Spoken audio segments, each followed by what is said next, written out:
I created Species Nutrition with one mission in mind: to provide bodybuilders and serious athletes with no-nonsense supplements that work. I put my name and reputation on every bottle of Species Nutrition products. If you want to be your absolute best, join the evolution.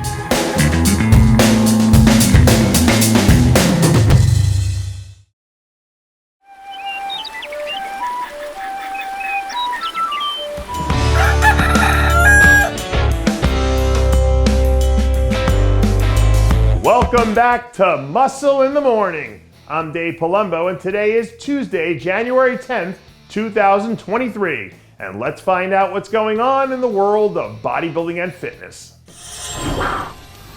I know there are a lot of people who like to say it's lonely at the top, but let me ask you this. Do you think Aaron Banks cares that he's sitting alone at the top of the men's physique division right now? Because from where I'm sitting, he's looking pretty damn comfortable at the moment. Now, up to this point, I don't think there's been any official word from Aaron or his team about whether or not he's planning to go back and defend his Arnold Classic title in March. But given the hot streak that he's been on over the year and change, would it come as a major shock to anyone if he did? For all intents and purposes, he's been absolutely lights out in the last 4 or 5 times that he stepped on stage, not to mention the fact that he's gotten progressively better each and every time out. So unless he decides to pull back to give himself a chance to reset, it's hard to envision a scenario where anyone slows this runaway train down in Columbus. Now, here's the thing. Aaron might be comfortable in his loneliness right now, but it looks like there's at least one person who might be trying to disrupt his peace and quiet come November. Because former 4-time Olympia champ Jeremy Buendia seems like he's starting to get his mojo back. If you can remember back to last year, there were a handful of reports, some of which came directly from Jeremy himself, that he was trying to get things in order to make a comeback, which never did end up materializing for one reason or another. But given that the Olympia is about 44 weeks away now, and he finally seems to have cleaned up his various injury issues, this might be the time for him to make his move.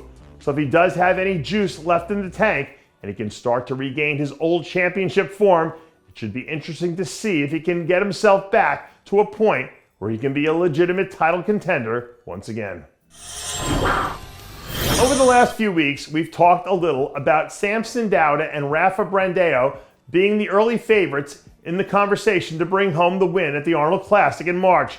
But any list that doesn't have Akim Williams' name on it should be scrapped immediately, because the Brooklyn Beast looks like he's about to drop the hammer.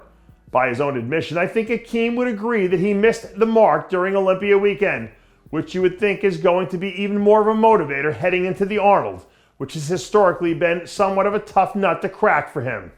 Over the course of his career, Akim's tended to be someone who got better as the season progressed.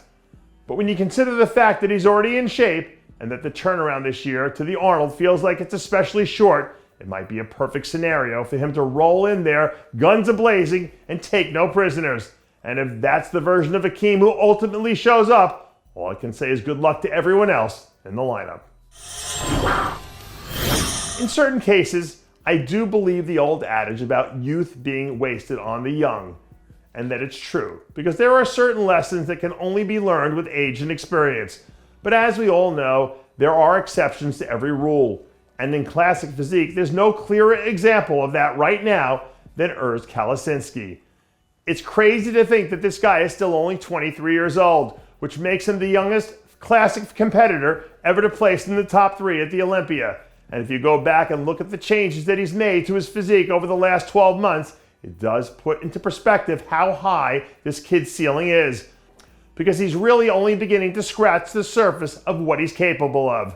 Now, does that mean that he'll be ready to legitimately challenge Chris for a shot at the title later on this year? No, probably not. But he's definitely starting to close the gap. And if he keeps progressing at this rate, at a certain point, it feels like it's only a matter of time before the student becomes the teacher. And that does it for yet another edition of Muscle in the Morning.